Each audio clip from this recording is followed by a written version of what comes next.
1 ദിനവൃത്താന്തം അധ്യായം 9. ഇസ്രായേൽ മുഴുവനും വംശാവലിയായി ചാർത്തപ്പെട്ടിരുന്നു. അത് ഇസ്രായേൽ രാജാക്കന്മാരുടെ വൃത്താന്ത പുസ്തകത്തിൽ എഴുതിയിരിക്കുന്നുവല്ലോ.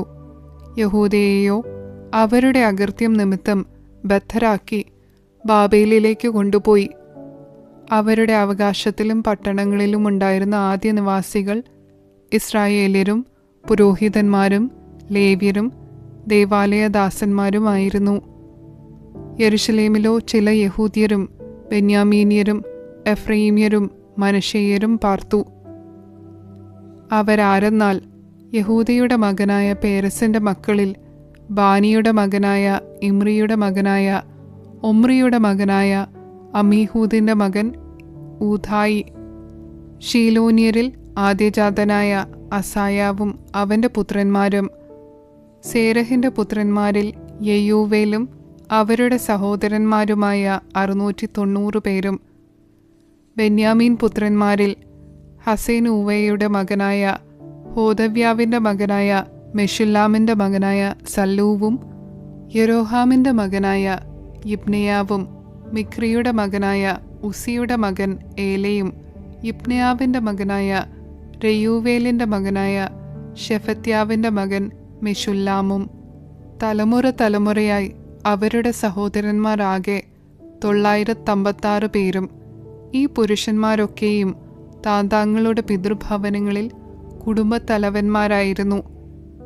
പുരോഹിതന്മാരിൽ യദയാവും യഹോയാരീബും യാഖീനും അഹീതൂബിന്റെ മകനായ മെരായോത്തിന്റെ മകനായ സാദോക്കിന്റെ മകനായ മെഷുല്ലാമിന്റെ മകനായ ഹിൽക്കിയാവിന്റെ മകനായി ദേവാലയാധിപനായ അസര്യാവും മൽക്കിയാവിന്റെ മകനായ പശൂരിന്റെ മകനായ യെരോഹാമിന്റെ മകൻ അദായാവും ഇമ്മൂരിന്റെ മകനായ മെഷില്ലേമിത്തിന്റെ മകനായ മെഷുല്ലാമിന്റെ മകനായ യെസേരയുടെ മകനായ അദിയേലിന്റെ മകൻ മയശായിയും പിതൃഭവനങ്ങൾക്ക് തലവന്മാരായ അവരുടെ സഹോദരന്മാരും ആകെ 1760 പേർ. ഇവർ ദേവാലയത്തിലെ ശുശ്രൂഷയുടെ വേലയ്ക്ക് ബഹുപ്രാപ്തന്മാരായിരുന്നു. ലേവ്യരിലോ മെരാര്യരിൽ ഹശബ്യാവിന്റെ മകനായ അസ്രീക്കാമിന്റെ മകനായ ഹശൂമിന്റെ മകനായ ഷെമയ്യാവും ബക്ബക്കരും ഹേറഷും ഗാലാലും ആസാഫിന്റെ മകനായ സിക്രിയുടെ മകനായ മീഖയുടെ മകൻ മത്തന്യാവും യദൂദൂന്റെ മകനായ ഗാലാലിന്റെ മകനായ ഷെമയാവിന്റെ മകൻ ഓബദ്യാവും നെതോഫാത്യരുടെ ഗ്രാമങ്ങളിൽ പാർത്ത എൽക്കാനയുടെ മകനായ ആസയുടെ മകൻ പെരഖ്യാവും വാതിൽ കാവൽക്കാർ ഷല്ലൂമും അക്കൂബും തൽമോനും അഹീമോനും അവരുടെ സഹോദരന്മാരും. ഷല്ലൂമും തലവനായിരുന്നു. ലേവ്യ പാളയത്തിൽ വാതിൽ കാവൽക്കാരായ ഇവർ കിഴക്ക് വശത്ത് രാജപടിവാതിൽക്കൽ ഇന്നുവരെ കാവൽ ചെയ്തു വരുന്നു. കോരഹിന്റെ മകനായ എബ്യാസാഫിന്റെ മകനായ കോരേയുടെ മകൻ ഷല്ലൂമും അവന്റെ പിതൃഭവനത്തിലെ അവന്റെ സഹോദരന്മാരായ കോരഹ്യരും കൂടാരത്തിന്റെ ഉമ്മരപ്പടിക്കൽ കാവൽക്കാരായി ശുശ്രൂഷയുടെ വേലയ്ക്ക് മേൽവിചാരകന്മാരായിരുന്നു. അവരുടെ പിതാക്കന്മാരും യഹോവയുടെ പാളയത്തിന് മേൽവിചാരകന്മാരായി പ്രവേശന പാലകരായിരുന്നു. എലയാസറിന്റെ മകനായ ഫീനെഹാസ് പണ്ട് അവരുടെ അധിപനായിരുന്നു. യഹോവ അവനോടുകൂടെ ഉണ്ടായിരുന്നു. മെഷേലെമ്യാവിന്റെ മകനായ സെഖര്യാവ് സമാഗമന കൂടാരത്തിന്റെ വാതിൽക്കൽ കാവൽക്കാരനായിരുന്നു. ഉമ്മരപ്പടിക്കൽ കാവൽക്കാരായി നിയമിക്കപ്പെട്ടിരുന്ന ഇവർ ആകെ 212 പേർ. അവർ തങ്ങളുടെ ഗ്രാമങ്ങളിൽ വംശാവലി പ്രകാരം ചാർത്തപ്പെട്ടിരുന്നു. ദാവീദും ദർശകനായ ശമൂവേലുമായിരുന്നു അവരെ അതത് ഉദ്യോഗത്തിലാക്കിയത്. ഇങ്ങനെ അവരും അവരുടെ പുത്രന്മാരും കൂടാരനിവാസമായ യഹോവാലയത്തിന്റെ വാതിലുകൾക്ക് കാവൽമുറപ്രകാരം കാവൽക്കാരായിരുന്നു. കിഴക്കും പടിഞ്ഞാറും വടക്കും തെക്കും ഇങ്ങനെ 4 വശത്തും കാവൽക്കാരുണ്ടായിരുന്നു.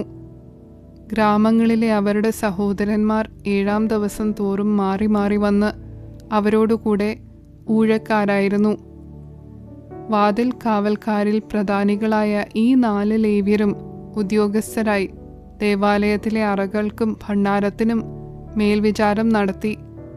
കാവലും രാവിലെ തോറും വാതിൽ തുറക്കുന്ന മുറയും അവർക്കുള്ളതുകൊണ്ട് അവർ ദേവാലയത്തിൻ്റെ ചുറ്റും രാപാർത്തു വന്നു. അവരിൽ ചിലർക്ക് ശുശ്രൂഷയ്ക്കുള്ള ഉപകരണങ്ങളുടെ വിചാരണയുണ്ടായിരുന്നു.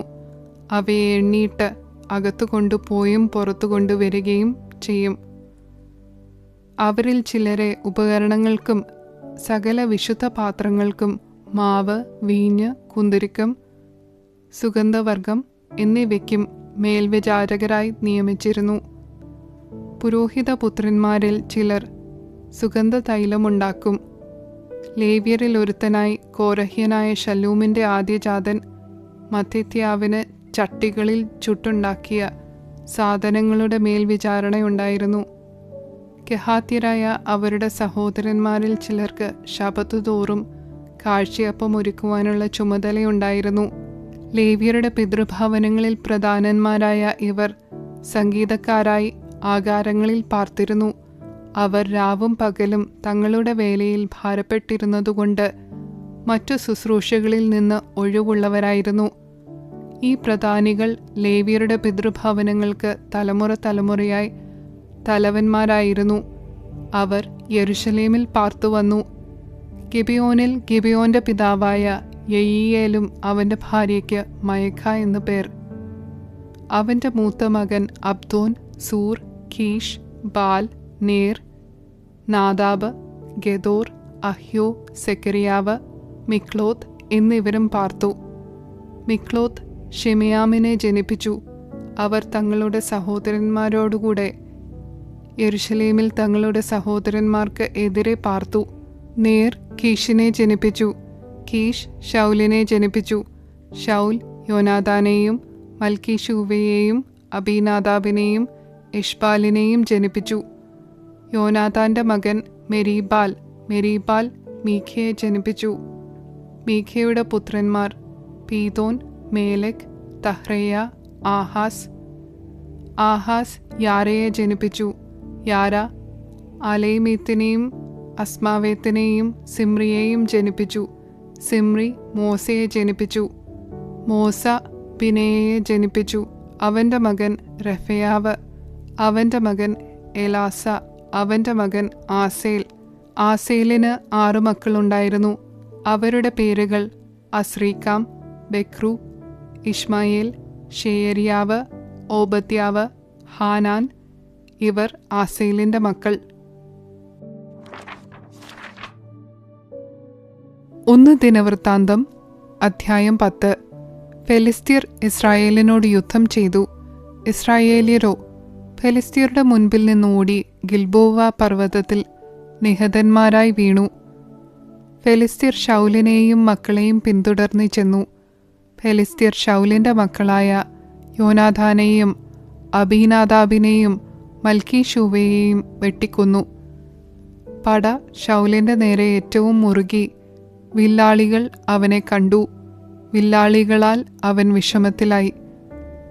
അപ്പോൾ ശൗൽ തൻ്റെ ആയുധവാഹകനോട്, ഈ അഗ്രചർമ്മികൾ വന്ന് എന്നെ അപമാനിക്കാതിരിക്കേണ്ടതിന് നിന്റെ വാൾ ഊരി എന്നെ കുത്തുക എന്ന് പറഞ്ഞു.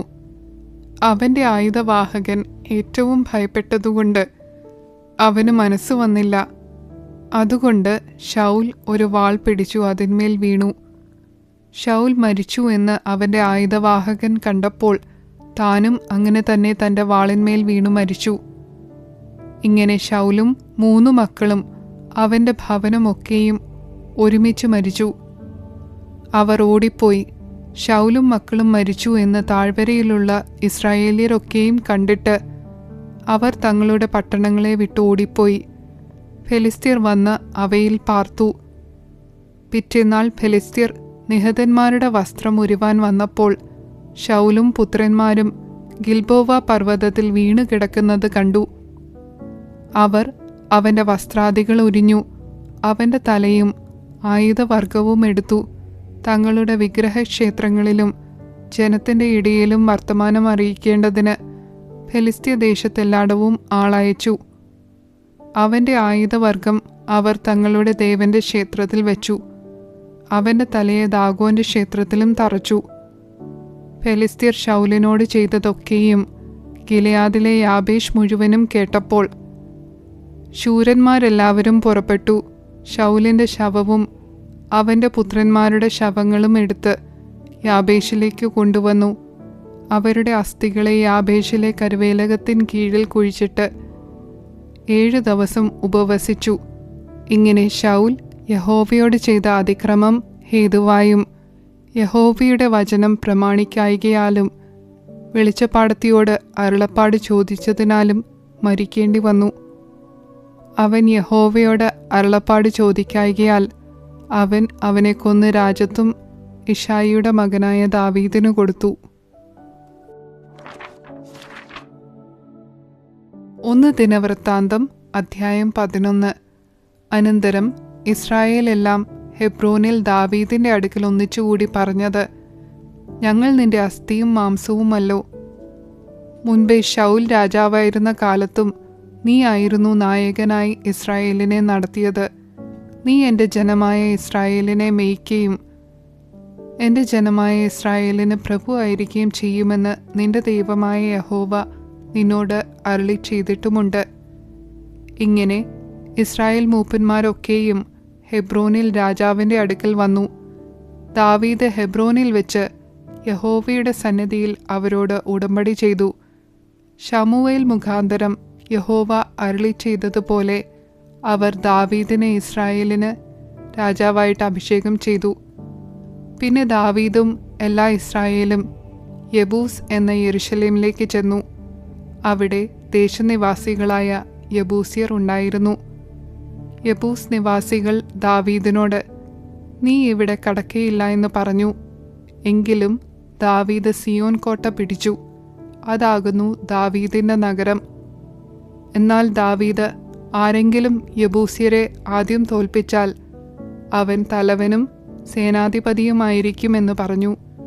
അങ്ങനെ സെരൂയയുടെ മകൻ യോവാബ് ആദ്യം കയറിച്ചെന്ന് തലവനായി തീർന്നു.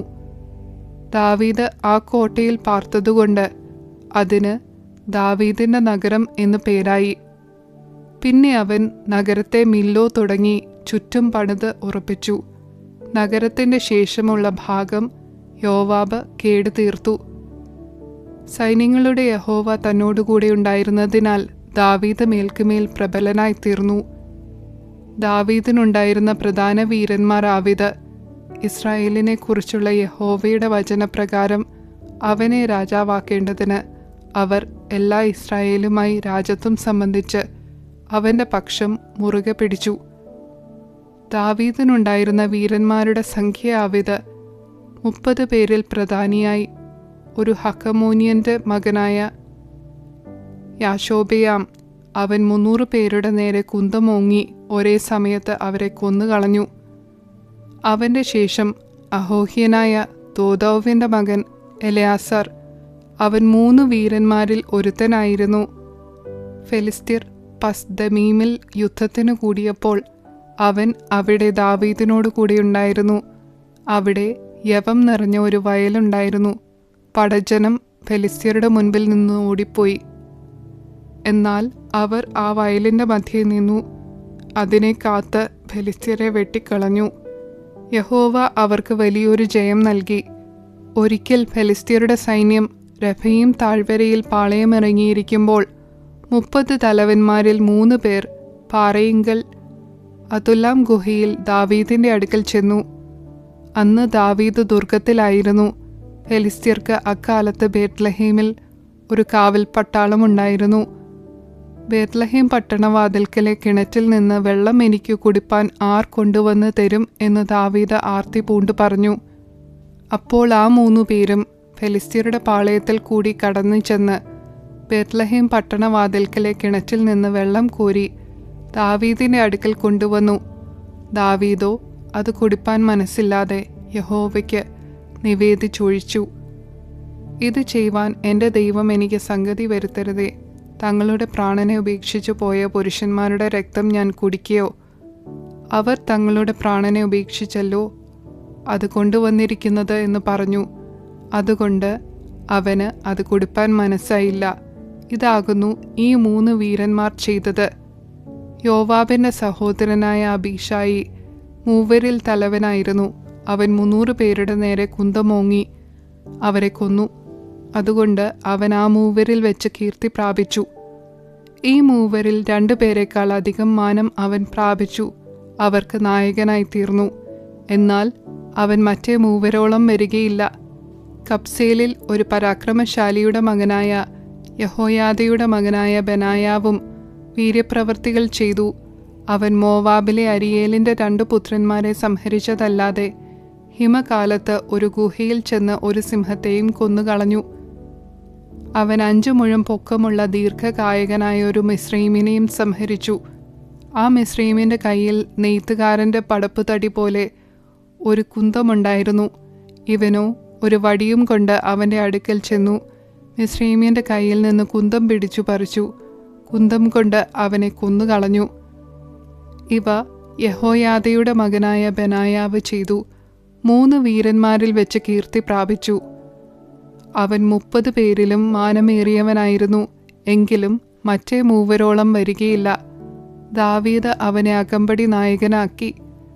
സൈന്യത്തിലെ വീരന്മാരോ യോവാബിൻ്റെ സഹോദരനായ അസാഹേൽ, ബെത്ലഹേമ്യനായ ദോദോവിൻ്റെ മകൻ എൽഹാനാൻ, ഹരോര്യനായ ഷമ്മോത്ത്, പെലോന്യനായ ഹേലസ്, തെക്കോവ്യനായ ഇക്കേഷിൻ്റെ മകൻ ഈര, അനാഥോത്യനായ അബിയേസർ, ഹൂഷാത്യനായ സിബെഖായി, അഹോഹ്യനായ ഈലായി, നെതോഫാത്യനായ മഹരായി, നെതോഫാത്യനായ ബാനയുടെ മകൻ ഹേലത്, ബെന്യാമീനിയരുടെ ഗെബയിൽ നിന്നുള്ള രീബായിയുടെ മകൻ ഈഥായി, പരാധോന്യനായ ബെനായാവ്, നഹലേഗാഷിൽ നിന്നുള്ള ഹൂരായി, അർബാത്യനായ അബിയേൽ, ബഹരൂമ്യനായ അസ്മാവേത്ത്, ഷയൽബോന്യനായ എലിയബ,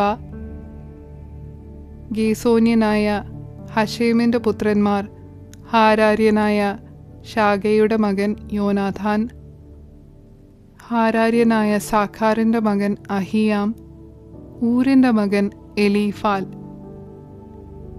മെഖേരാത്യനായ ഹേഫർ, പെലോന്യനായ അഹിയാവ്, കർമേല്യനായ ഹെസ്രോ, എസ്ബായിയുടെ മകൻ നയരായി, നാഥാൻ്റെ സഹോദരൻ യോവേൽ, ഹഗ്രിയുടെ മകൻ മിബ്ഹാർ, അമോന്യനായ സേലക്, സെരൂയിയുടെ മകനായ യോവാബിൻ്റെ ആയുധവാഹകനായ പെരോത്യൻ നഹ്രായി, യിത്രീയനായ ഈര, യിത്രീയനായ ഗാരേബ്, ഹിത്യനായ ഊരിയാവ്, അഹ്ലായിയുടെ മകൻ സാബാദ്, രൂബേന്യരുടെ സേനാപതിയും 30 പേർ അകമ്പടിയുള്ളവനുമായി രൂബേന്യനായ ഷീസയുടെ മകൻ അദീന, മയഖയുടെ മകൻ ഹാനാൻ, മിഥ്യനായ യോഷാഫാത്ത്, അസ്തെരാത്യനായ ഉസിയാവ്, അരോവേര്യനായ ഹോദാമിൻ്റെ പുത്രന്മാരായ ഷാമ, യെയിയേൽ, ഷിമ്രിയുടെ മകനായ യെദിയയേൽ, തീസ്യനായി അവൻ്റെ സഹോദരനായ യോഹ, മഹവ്യനായ എലിയേൽ, എല്ലാമിൻ്റെ പുത്രന്മാരായ യരീബായി, യോശവ്യാവ്, മോവാബ്യൻ, യിത്മ, എലിയേൽ, ഓബേദ്, മെസോബ്യനായ യാസിയേൽ എന്നിവർ തന്നെ.